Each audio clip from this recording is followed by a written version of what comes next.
দীর্ঘদিন ধরে এই পার্টি অফিস এত কিছু গেছে, কোনোদিন এই পার্টি অফিসের ওপর আক্রমণ হয়নি।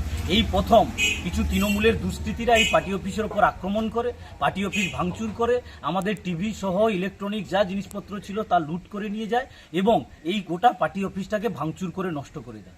আমাদের এই এলাকায় আমাদের কিছু সিপিআইএমের কর্মী, কেউ পলিং এজেন্ট ছিল, কেউ এলাকার বুথ কনভেনার ছিল, তাদের বাড়িতে গিয়ে অশ্লীল ভাষায় গালিগালাজ করা এবং সবচেয়ে দুর্ভাগ্যজনক বিষয় যেটা, যে তাদের বাড়িতে যে জলের লাইন, সেই জলের লাইনটাও পর্যন্ত কেটে নিয়েছে, যে তারা নির্বাচনে সিপিআইএম এর হয়ে এলাকায় প্রচার করেছে, সিপিআইএম এর হয়ে কাজ করেছে বলে। নির্বাচনের ফলাফল বেরোতেই রাজ্যের বিভিন্ন প্রান্ত থেকে আসছে ভোট পরবর্তী হিংসার অভিযোগ।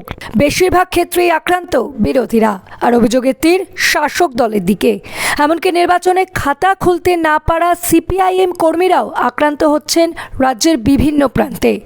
বাঘা, যতীন, গাঙ্গুলি বাগান, বিজয়গড়, হালতু থেকে শুরু করে বর্ধমান, হাওড়া, রাজ্যের উত্তর থেকে দক্ষিণ সর্বত্র ছবিটা একই রকম। এবার হামলার হাত থেকে বাদ গেল না নন্দীগ্রামও। লোকসভা তমলুকে সিপিআইএম এর হয়ে লড়াই করছিলেন সায়ন বন্দ্যোপাধ্যায়। প্রচারে যথেষ্ট নজর কেড়েছিলেন তিনি। জিততে না পারলেও সায়ন মন জিতে নিয়েছিলেন অনেকের। কিন্তু ভোটের ফল বেরোতেই হামলা নন্দীগ্রামের সিপিআইএম এর পার্টি অফিসে। নন্দীগ্রামের শ্রীধরপুর গ্রামের পার্টি অফিসে ব্যাপক ভাঙচুর চালানো হয়। উত্তেজনা ছড়িয়ে পড়ে গোটা এলাকায়। এই ঘটনার পর স্থানীয় সিপিআইএম কর্মীরা বিক্ষোভও দেখান। ঘটনায় অভিযোগের তীর তৃণমূল আশ্রিত দুষ্কৃতীদের দিকে। 24 ঘন্টার মধ্যে উপযুক্ত পদক্ষেপ না করা হলে নন্দীগ্রামে বৃহৎ আন্দোলন হবে, হুঁশিয়ারি স্থানীয় সিপিআইএম নেতা পরিতোষ পট্টনায়কের। দেখুন, নির্বাচন যাবে আসবে, আমরা বারে বারে বলছিলাম যে নির্বাচনের ফলাফলের পর যাতে এলাকায় শান্তি বজায় থাকে, কিন্তু আমরা দেখলাম যে আমাদের সুতাহাটা ব্লকের এই গোয়াবেড়িয়া অঞ্চলের শ্রীধরপুর আমাদের এই পার্টি অফিস, দীর্ঘদিন ধরে এই পার্টি অফিস এত কিছু গেছে, কোনোদিন এই পার্টি অফিসের ওপর আক্রমণ হয়নি। এই প্রথম কিছু তৃণমূলের দুষ্কৃতীরা এই পার্টি অফিসের ওপর আক্রমণ করে, পার্টি অফিস ভাঙচুর করে, আমাদের টিভি সহ ইলেকট্রনিক যা জিনিসপত্র ছিল তা লুট করে নিয়ে যায় এবং এই গোটা পার্টি অফিসটাকে ভাঙচুর করে নষ্ট করে দেয়।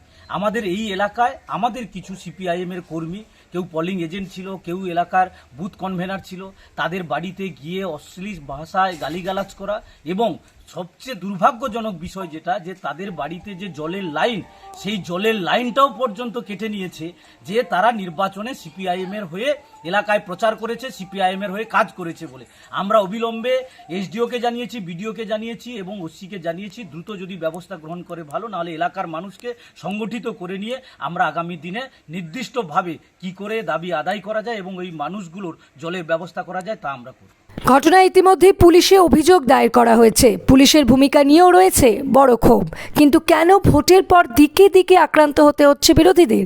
শান্তি বজায় রাখার দায়িত্ব সরকারের, পুলিশ প্রশাসনের ভূমিকা নিয়েও উঠছে প্রশ্ন। Bureau report, revolution Bengal.